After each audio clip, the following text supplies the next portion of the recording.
Good afternoon, everyone. Welcome to another New Jersey Constitutional Republican virtual conversation. It's my great privilege and honor today to have the Assemblyman, the conservative Assemblyman, Mr. Michael Patrick Carroll is here with me today. Mr. Assemblyman, great to have you with us. The pleasure, of course, is all mine. Now, if I could appropriately genuflect right now, I would in your honor. No. We do not take knees. We do not take knees on this. That's right. We Republicans don't take knees. Except only to God. Christ. Yeah. That's right. Except to God. But listen, it's a great pleasure to have you on today, Assemblyman. And I want to start the show by letting people get to know what made you the conservative that you are. Tell us a little bit about your early life. I know you were born in Fayetteville, North Carolina, and you completely lost that accent, right? Well, yeah, I was there for a whole 6 months. So it's I've been invited to visit his Uncle Sam down at Fort Bragg, and so he dragged me along with him. And so North Carolina was never high on the list of places that I actually have any really memory of.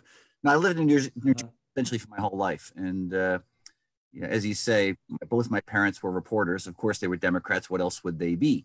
But the days when reporters actually thought it was appropriate to report the news and not report their opinions.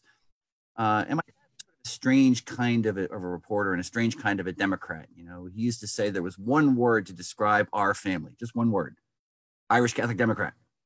And yes, and so it was genetic for him. And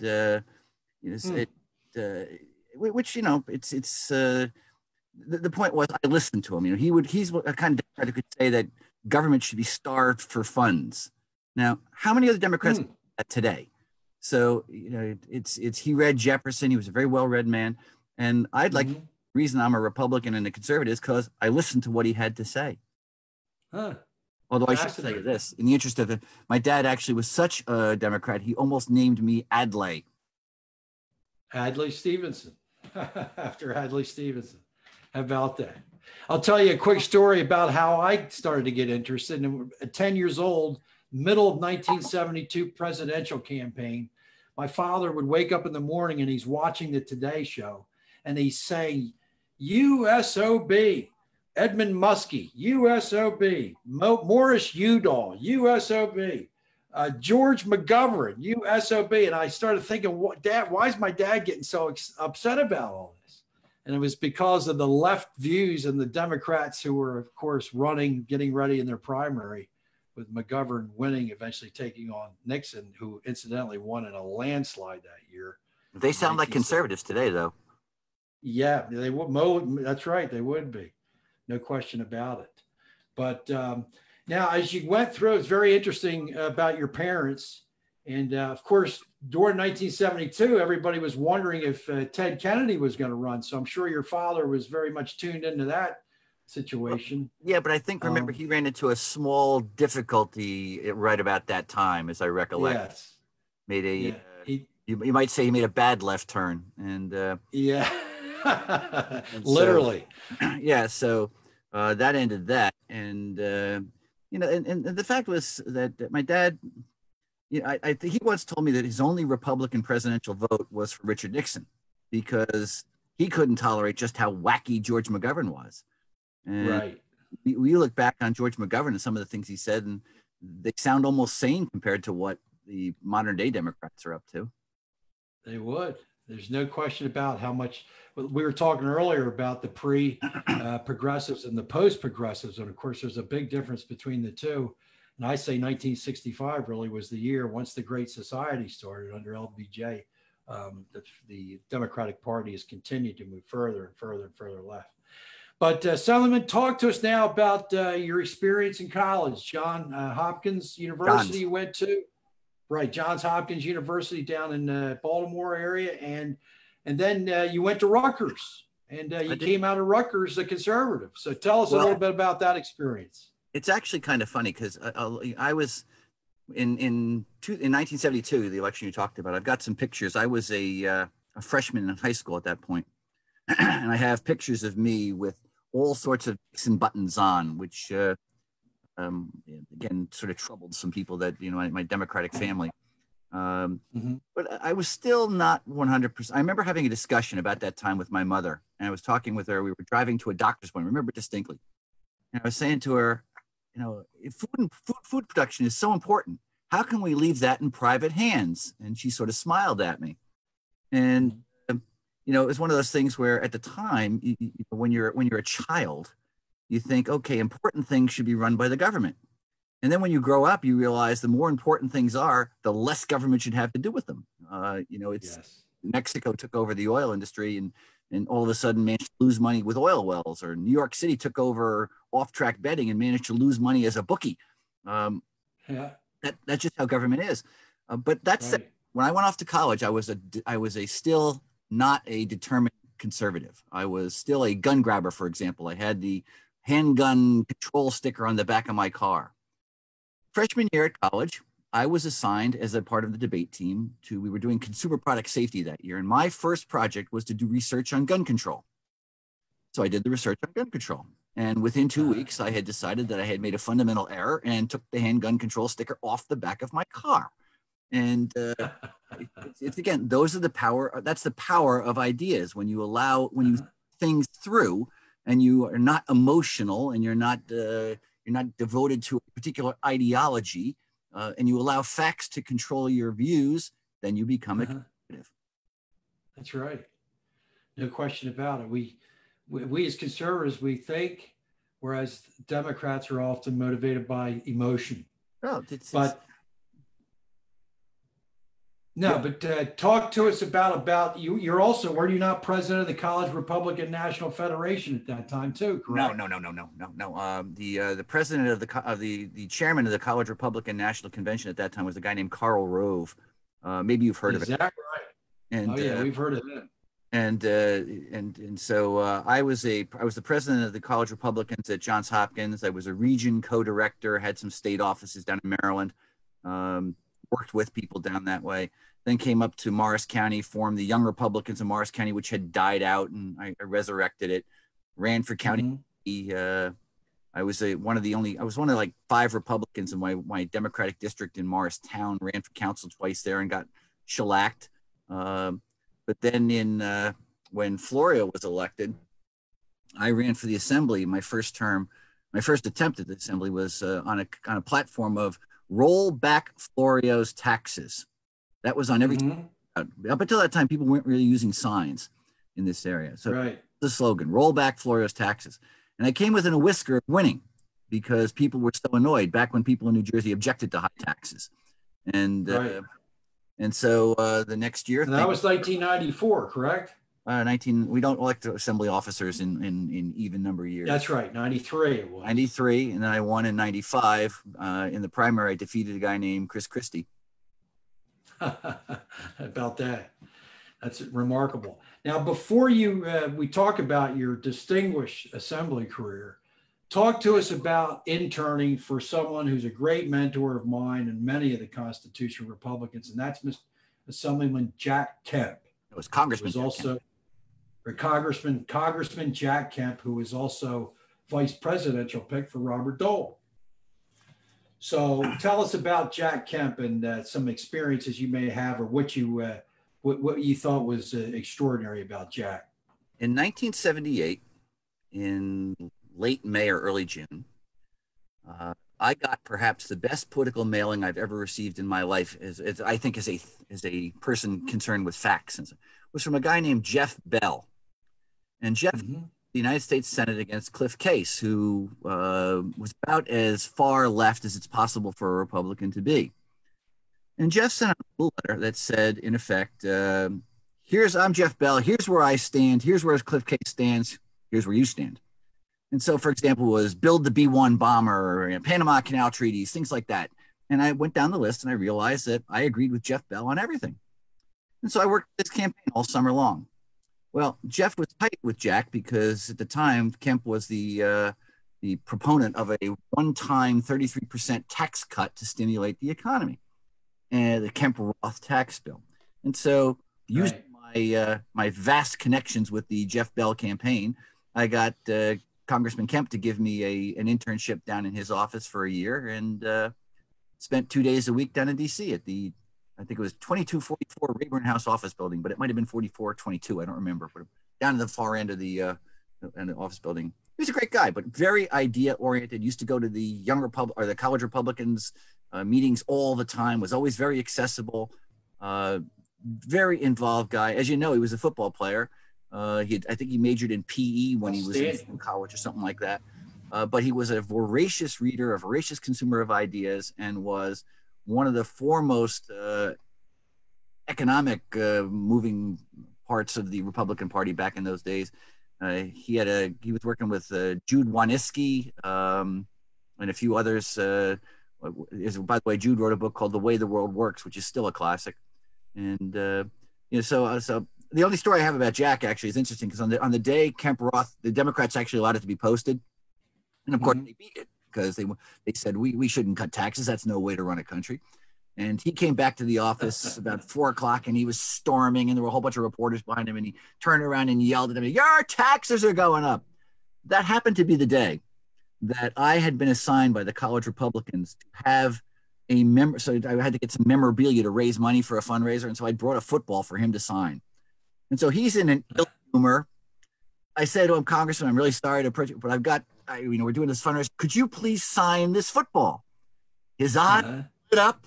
He took the football out of the pocket, and he spent about 10 minutes showing me how to spike it inside. So it always came back to you, throwing passes across the room. He had a great time. It was great story. Yeah, well, the finger on his right hand, his ring finger, was permanently in the shape of a football because he had smashed it so badly it had to be fused. And that was the shape he chose back when. Is that right? And a lot of people don't know, Assemblyman, he was an outstanding quarterback for the Buffalo Bills back when the Bills were actually in the AFL before they came into the NFL. But he was an extraordinary, he was a fine quarterback. And the other thing about Mr. Kemp is that he looked to Lincoln. He looked back to Lincoln in many regards, and he really wanted to bridge the gap that had been caused between Black Americans and the Republican Party in some ways, moving away from some of the initial principles of the party. And he wanted to really bring Black America. I believe didn't he serve under Ronald Reagan, the urban development? Right. So he was involved with that. So Jack Kemp has always been and he gave a couple of great speeches. And I think he made some mistakes in that I think he bought in a little bit too much to the idea of groupthink. And you have to, if you're doing things like that, which I think is a mistake. But by the way, I should mention that one of his aides was a woman named Summerall. So that's if that brings some back. Yeah, that's right. See, the thing about it, again, is that our party, if we have to talk to people on the basis of their ethnicity or their skin color or what they do in the bedroom, we're going to lose because we don't care about such things. To our way of thinking, it really doesn't matter what your skin color is. Now, we all see skin color, but it's a descriptive. I look at you, I say, okay, blonde hair, glasses, it's a male, it's a descriptive. And it's nothing more. It's not a matter of our identity. And therefore, we don't judge people on the basis of the group they're in. There's a great speech from the movie Gettysburg, which says, "Here we take you one at a time. You will not be judged as your father deserved. You'll be judged as you deserved." And and that, I think, is ultimately going to be the fundamental question that we have to decide as a country.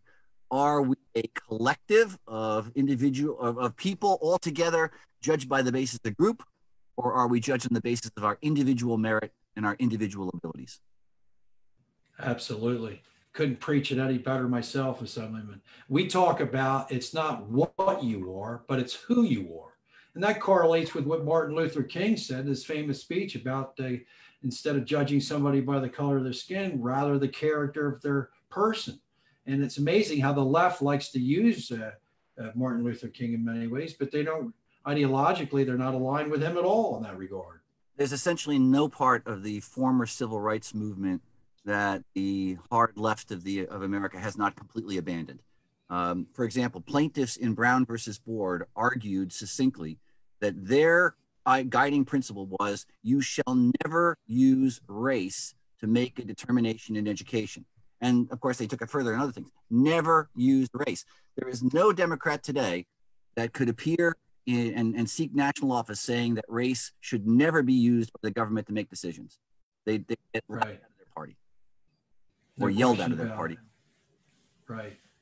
Now, Assemblyman, talk to us about your illustrious career in the Assembly, coming in 1995, and you were immediately 96, and you were immediately the conservative conscience, all during the Whitman administration.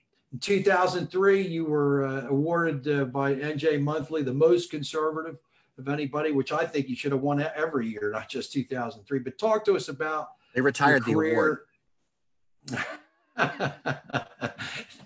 It's not a given anymore, right? Mike Dougherty might be making a good push for it in any given year, though.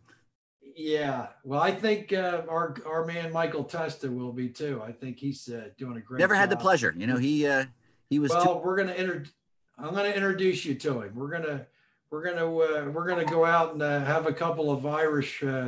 We'll do a little Guinness together sometime, but we'll get together with him. He's a fine young man, and he's really leading the Republican resurgence is what we call it down here in South Jersey. But talk to us about. Yeah, go ahead. No, I've said the problem we had as a party was that we got gerrymandered out of existence in 2001, and right. The Democrats love to whine about how Republicans gerrymander. Well, they've got absolutely nothing on the Democrats here in New Jersey.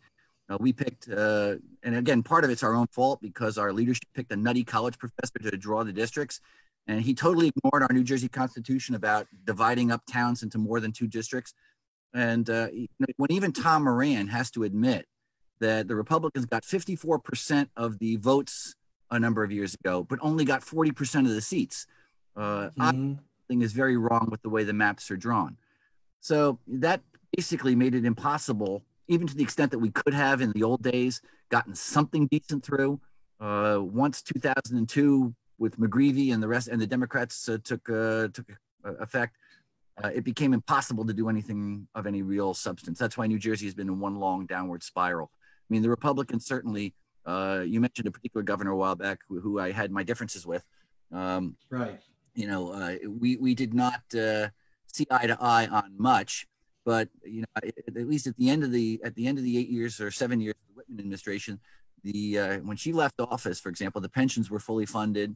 Our taxes were modestly lower than they had been. Spending had been somewhat restrained. If we borrowed too much, okay, you know, that's I wasn't wild about that, and that's why Len Lance lost his job as chairman of the Budget Committee or the Appropriations Committee. But once McGreevey took office, all bets were off, and it's been tax increase after tax increase, spending increase after spending increase, regulations, mandates, unfunded mandates, right. Funded liabilities. You know, it's been I want to say 18 years worth of solid political and fiscal malpractice. No question. My illustrious career consists of belly aching about that. Well, that's. And you were speaking the reason, using reason, using logic, using basic common sense. And of course, we've gotten away from that. But one of your most famous quotes, the judicial usurpation of the legislative function, which is what we saw with 2 disastrous decisions the Supreme Court came up with. Of course, the Mount Laurel decision and the Abbott school funding formula, which is still, 23 different suits have been filed since. So talk to us about how the negative effect that they've had, with property taxes and just the idea of an activist court as opposed to letting the legislative body fulfill their responsibilities. I've never liked the word activist because I know we use that at all times as conservatives, but a court that is passive in the face of a legislative usurpation of its constitutional obligation isn't doing its job. Right. Our judges should not be activists or pacifists. They should be interpretivists. And yes. in Mount Laurel was zoning authority is consigned to the exclusive jurisdiction of the legislature. There's a paragraph in the Constitution right on it, has the word legislature, and I think 2 or 3 times. And so they took a social program and decided, well, that's too important to leave to the legislature. They might not do what we want to. And so we have to make it, we have to change the law. That created massive problems for the state. Abbott's even worse, because in Abbott, not only, I mean, the betting is, any lawyer worth his salt will say, we'll take a bet on how long it takes the court to misquote the Constitution in an Abbott decision. For example, because there is no such thing as a thorough and efficient education. It's a thorough and efficient free in public schools. And there has never been a finding, and never can be, that our schools aren't thorough and efficient in the most part. That there are outliers in places run by Democrats is hardly a surprise. Right, no question about it. And of course, throughout your career, Assemblyman, you were a great champion of Second Amendment rights, great champion for the traditional family, the sanctity of the family, and also the rights of the unborn.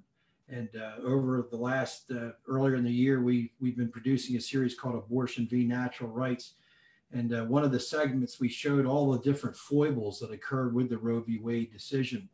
And I'd like to get your opinion. Don't you think that the Supreme Court should recognize the inviolability of the life of the child beginning from conception? And this is something that the Roe court never even considered. Don't you think that that's important, that the court would do that and then allow the states to make decisions as they once did regarding abortion and all of the different extenuous circumstances or conditions that would occur that make up a fraction of the causes for many abortions? That's a semester long project that you've just laid on us there. I mean, I don't think you don't have to be a scholar of the Constitution to know that it doesn't mention abortion or sex. That there are lots of things that occur during human existence which are not constitutional issues. Who you slept with last night is not a constitutional issue. And that's why Griswold was wrong. I mean, it might. I think a judge who cannot make a decision saying this is a terrible policy, it's horrible, I disagree with it entirely, but that's what the law compels me to do. I mean, Scalia would keep doing that all the time. Can you imagine Ruth Bader Ginsburg ever issuing a decision where she disagreed with the policy? And between a judge and a politician. I mean, if you in the court, for example, you might not be happy with all the decisions I came out with, because I might look you in the eye and say, okay, great. You know, you and I agree on the policy. The law is contrary. I mean, and you know, for example, there was a case just the other day on a federal judge issuing an injunction in Portland. And the answer to the question is an eminently reasonable policy that they arrived at. But if Portland chooses to, in effect, disarm its police, that's their call. And, you know, that's one of the hazards of electing fruitcakes, is that if you elect again, you know, the line from Mark Twain is that democracy is a system which says that the people know what they want and deserve to get it, good and hard. And you know, that's one of the problems we conservatives have, looking at what's going on in Portland and Seattle and New York and other places, saying, hey, you know, look, that's how they voted. You know, they deserve it. But I think Trump is in a sense right, in the sense that you can't allow the good people of those cities to have their constitutional rights through life and property compromised by riots, and the local forces or the local government there refuses to do its job. I mean, that's George Wallace all over again. How about that? George Wallace, the famous segregationist.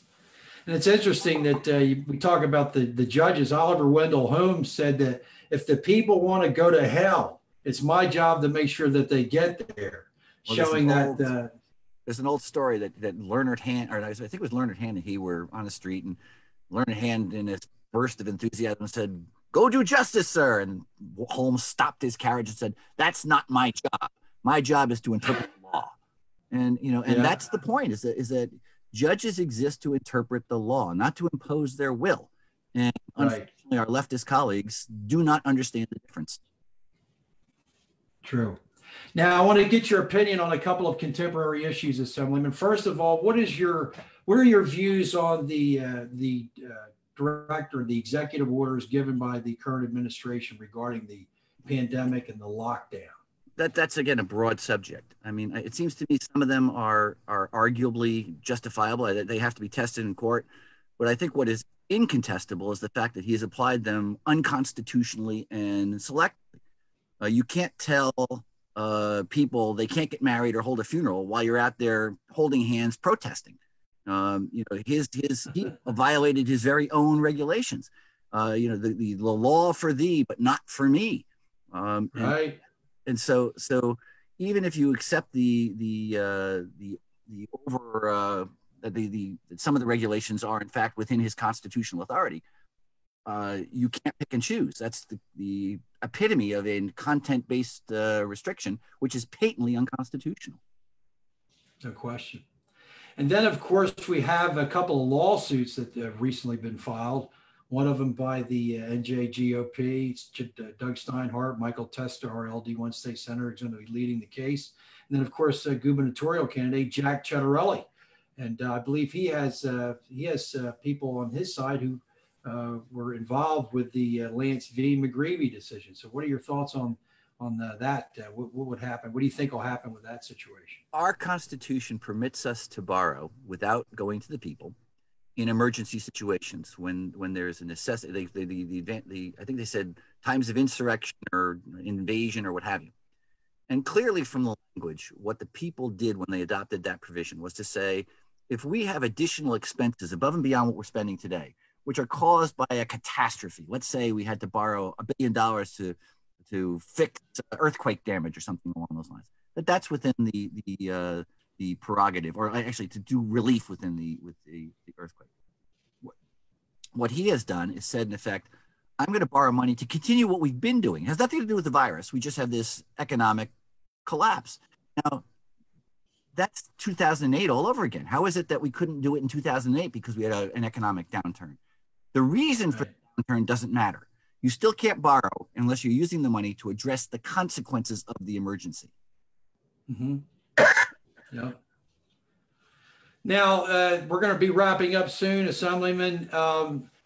What would you say that we, the Republican Party in New Jersey, of course, you know, we're subject to the tyranny of the majority, and sometime I'd like to talk to you about Federalist 10 and really get into some in-depth discussion on that. But what do you think that we have to do? I mean, obviously, there's 2.3 million independents out there registered, and then there's a lot of what I call the pre-1965 Democrats.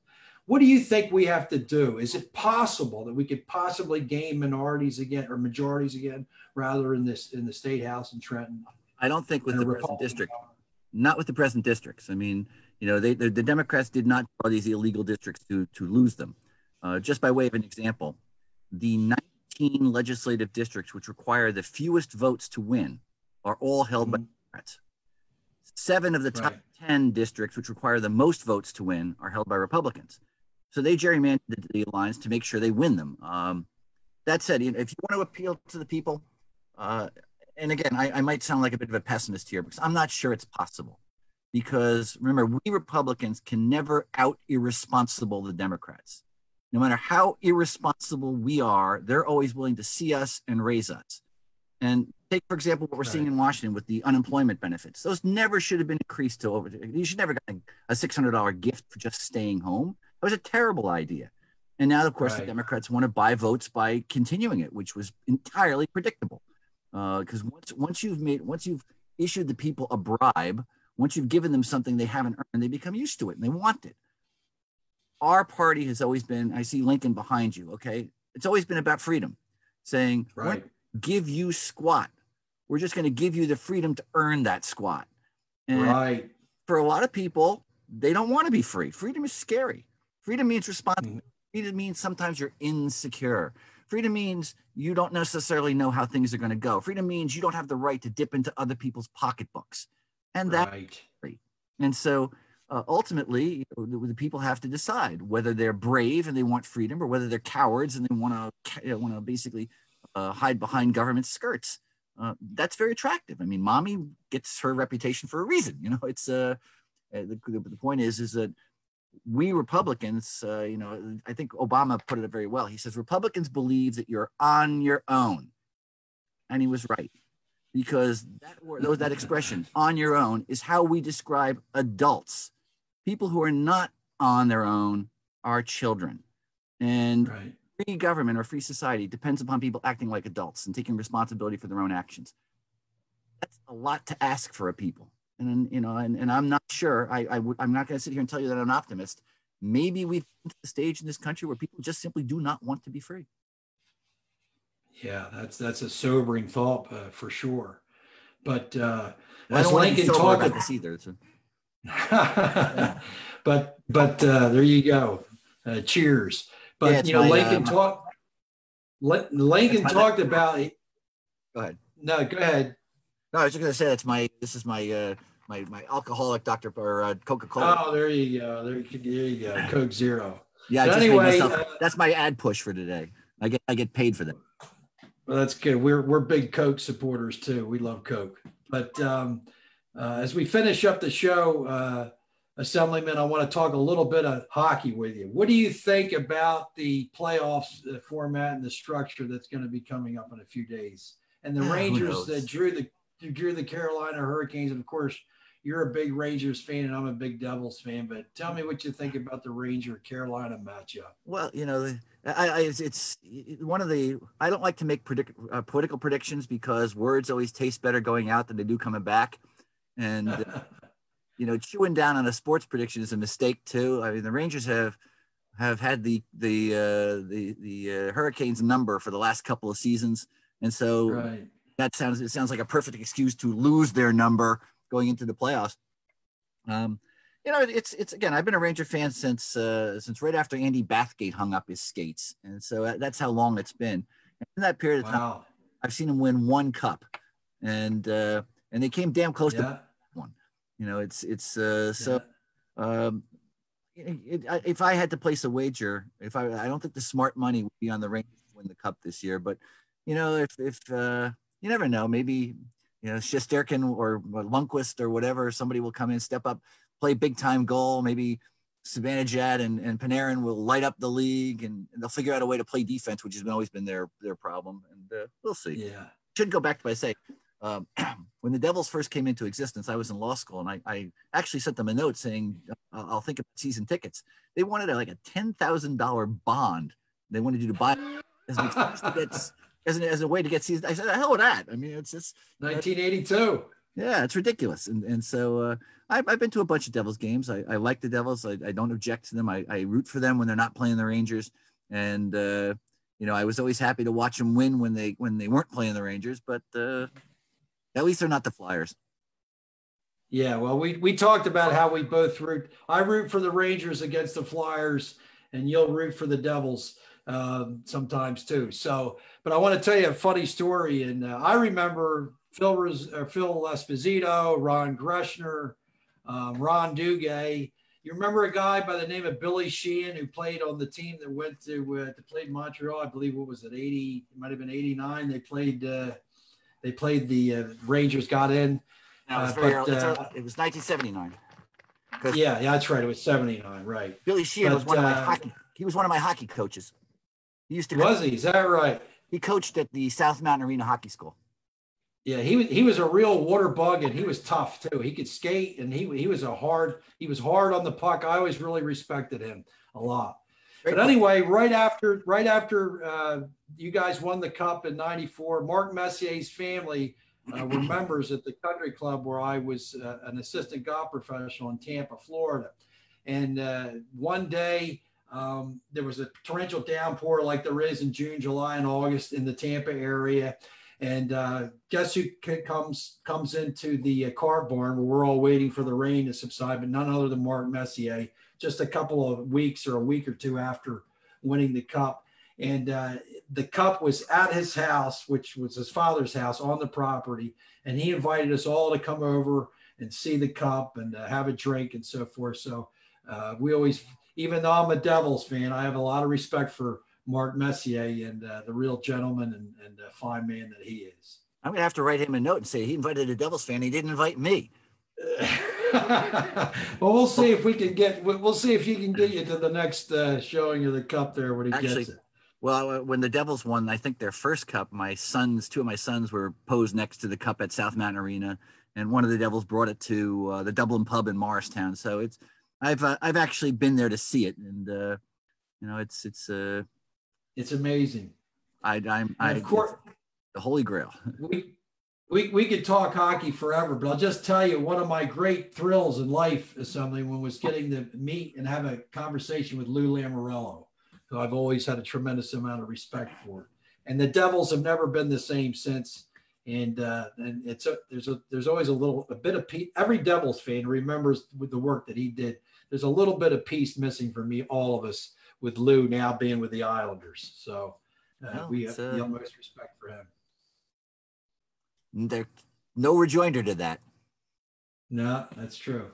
Well, listen, I hope you'll come back and talk to us soon, Assemblyman. We really enjoyed the conversation. I hope our audience did. I'm sure they did. But I want to thank you for joining us. And it's been great.